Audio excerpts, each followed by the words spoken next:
Algeria and Nigeria, we have similarities between our two nations. We're both powerhouses in Africa, and not just in terms of economic weight, but diversification is obviously a must. When we look at the situation today, you cannot have an economy, just dependent on one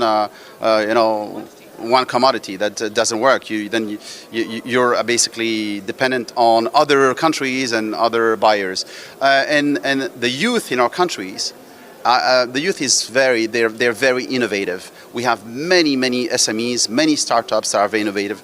In Algeria, about 5 years ago, the government took a very important step. I want you to imagine that not so many countries have a ministry dedicated to startups. I think around the world it's only 2 or 3.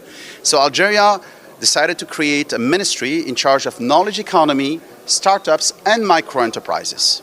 And over the past 5 years, they laid out the plan with innovative policies, with support to startups. They created also an investment fund, a public investment fund dedicated. It's called ASF, Algeria Startup Fund, dedicated to startups, to innovative SMEs.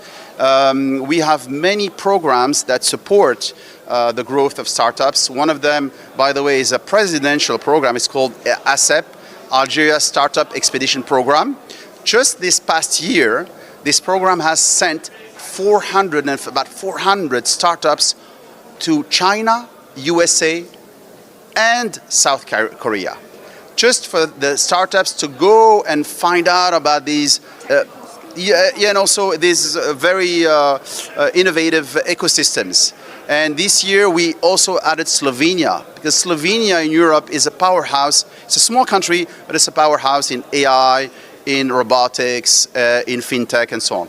So the government has been really putting a lot of effort, a focus on SMEs and startups and micro enterprises. There are many programs, government programs, and subsidies, and the government intends to play its part in terms of regulation, in terms of support, but obviously it takes time to build an ecosystem, as you know. Maybe Nigeria has started before, and that's why you have some amazing successes in Nigeria, some champions, unicorns. I think Nigeria, has the most unicorns in Africa. And we're actually really interested to learn about the Nigerian example.